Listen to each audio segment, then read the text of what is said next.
Misalkan kita jelajahi sebentar pandangan para filosof barat sekarang tentang apa yang disebut penderitaan. Jadi tidak hanya para filosof timur atau dalam tradisi tasawuf yang kita kenal sering bilang bahwa hidup ini penderitaan. Beberapa filosof besar barat, bahkan filosof-filosof kunci juga punya pandangan bahwa hidup ini isinya memang kesulitan, kesusahan, penderitaan. Cuma ada cirinya. Kalau di barat ini membaca penderitaan itu sebagai tantangan.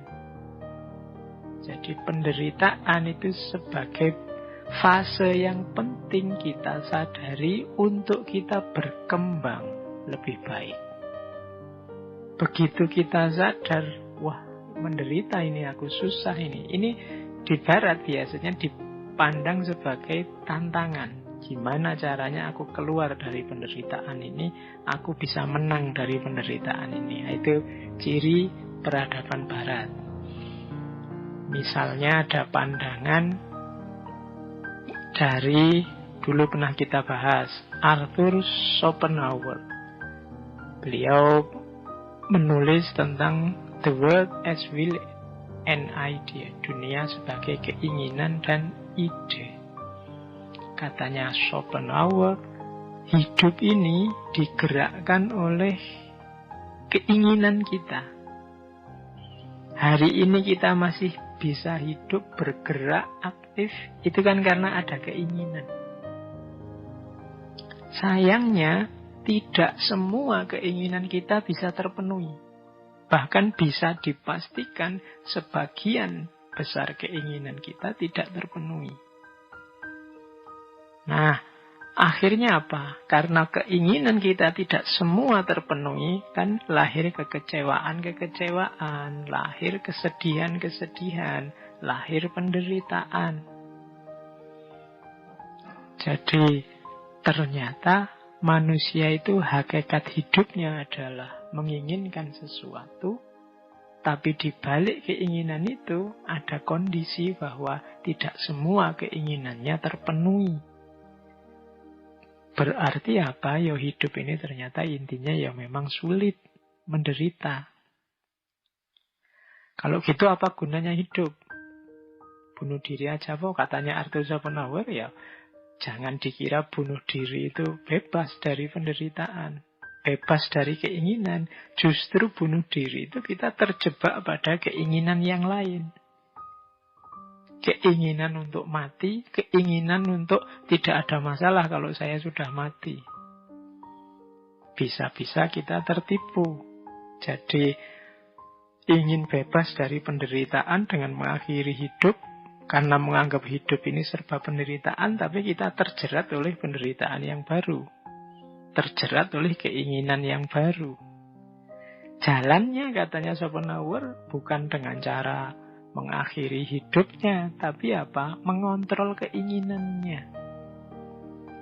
Jangan terlalu banyak karep, jangan terlalu mengandai-andai punya keinginan yang aneh-aneh. Nah, itu bisa jadi solusi untuk mengakhiri penderitaan. Jadi katanya Schopenhauer, diatur saja keinginannya. Jangan menginginkan yang aneh-aneh, yang tidak terjangkau, sehingga kita tidak banyak kecewa. Nah, itu gayanya Arthur Schopenhauer. Nietzsche, kemarin kita banyak membahas tentang Nietzsche. Nietzsche punya quote yang sangat terkenal, "To life is to suffer. To survive is to find some meaning in the suffering." Hidup berarti menderita. Untuk survive berarti memberi makna terhadap penderitaan. Jadi katanya Nietzsche, tidak bisa, hidup itu memang isinya penderitaan. Caranya biar tidak menderita, biar selamat dari penderitaan apa? Kalau di Nietzsche find some meaning in the suffering. Temukan makna dalam penderitaan. Di pertemuan 2 minggu yang lalu kan kita menyebut secara fenomenologis setiap orang menempelkan makna. Jadi tempelkan judul, tempelkan makna agar penderitaan ini tidak berbunyi penderitaan. Di sesi kemarin saya contohkan ketika ada teman kita diputus pacarnya, jangan dikasih judul diputus pacarnya ini sebagai dia sedang disakiti atau dicampakkan oleh pacarnya. Kasih saja judul dia diselamatkan dari pacarnya yang tidak beres itu. Oh, itu meaning namanya. Alhamdulillah dia pisah sekarang daripada kalau pisah nanti besok setelah menikah. Itu namanya give some meaning. Mahasiswa yang tidak lulus-lulus, jangan dikasih judul tidak lulus-lulus, nanti stres. Beri saja judul mahasiswa yang harus lebih banyak belajar lagi.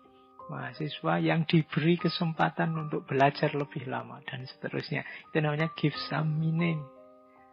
Jadi, kalau kita membaca secara lugu, ya penderitaan tetap penderitaan. Tapi jalan keluarnya apa?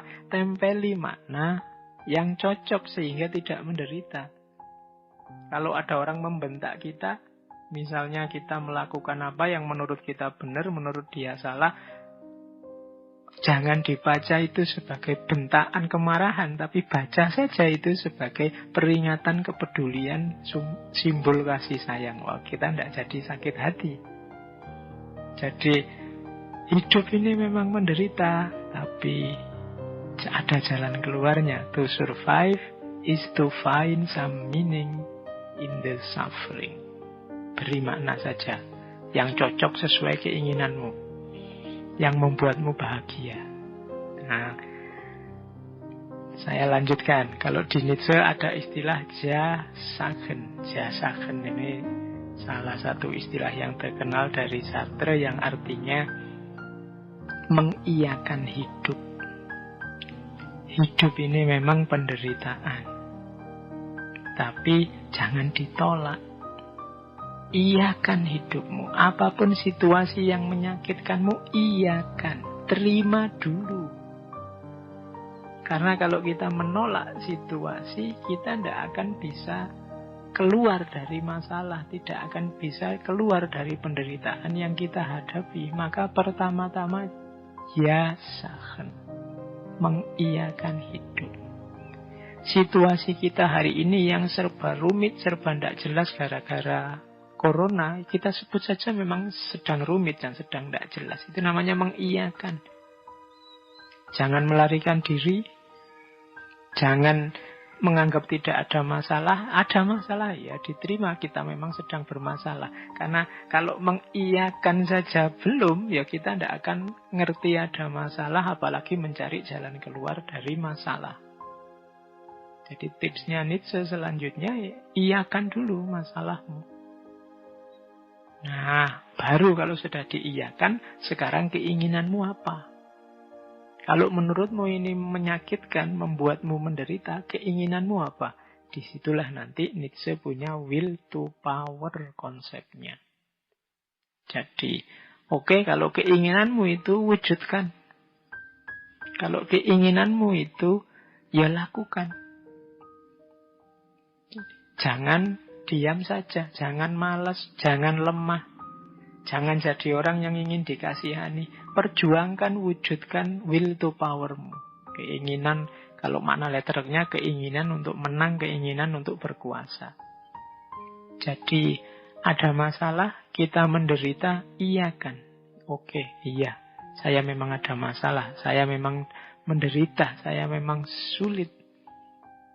Iya, tapi saya ingin keluar dari penderitaan ini, saya ingin melakukan ini, saya ingin membuahkan itu, saya ingin menghasilkan ini, wujudkan itu. Jangan jadi orang lemah, jangan jadi orang yang ingin dikasihani.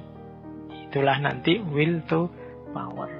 Jadi kalau ini agak beda sama Schopenhauer tadi. Kalau Schopenhauer ada masalah karena kita banyak keinginan, ya sudah, kalau ingin tidak banyak masalah, dibatasi saja keinginannya. Kalau Nietzsche tidak. Ada masalah, iyakan saja, Kemudian keinginanmu apa, wujudkan untuk mengatasi masalah itu. Nah, jadi kalau Nietzsche malah perjuangkan, wujudkan. Kalau di Schopenhauer kontrol dan batasi. Bedanya itu. Ada lagi, belum lama kita membahas Albert Camus tentang penderitaan. Kalau di Camus kemarin kan penderitaan itu, kenapa hidup ini menderita? Karena hidup ini absurd. Apa yang dimaksud absurd dalam hidup ini? Hidup ini isinya penuh kontradiksi-kontradiksi, ketidakjelasan-ketidakjelasan. Kita seperti Sisyphus. Dulu kita ceritakan ya bagaimana Sisyphus ini oleh dewa dihukum untuk menggelindingkan batu dari bawah gunung ke atas.